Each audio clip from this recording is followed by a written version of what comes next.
Welcome back, everybody. Today, I'm going to teach you how to find journal entries on QuickBooks. If you're managing your books or preparing for tax season, knowing exactly where your journal entries live can save you a ton of time and keep your records organized. Let's start by heading over to the Reports tab, which you'll find on the left-hand menu of your QuickBooks dashboard. This is your central hub for accessing all the financial reports and accounting data you need.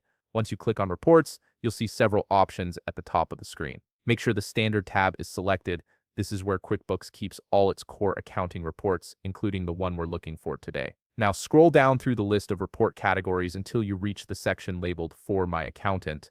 This section is specifically designed for reports that accountants and bookkeepers frequently use. Within this section, you'll see an option called Journal. Click on it, and QuickBooks will open up the full journal report, displaying all your journal entries in one place. Once the report loads, you'll notice some useful customization options at the top.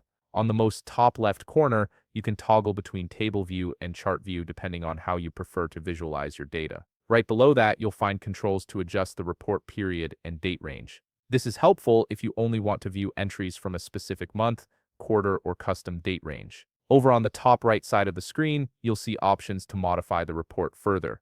You can adjust the columns that appear in your report or apply filters to narrow down the entries based on specific criteria like account type or transaction source. These tools give you full control over what information is displayed. Now take a moment to review the journal entries shown in the report. Each entry includes details like the date, accounts affected, and amounts debited or credited. If you want to dig deeper into any specific entry, simply click on it. This will open up the full details and line items so you can see exactly what was recorded and why. Finally, if you need to share this report or keep a record of it, head back to the top left corner. You'll see an export icon that lets you download the report in different formats like Excel or PDF.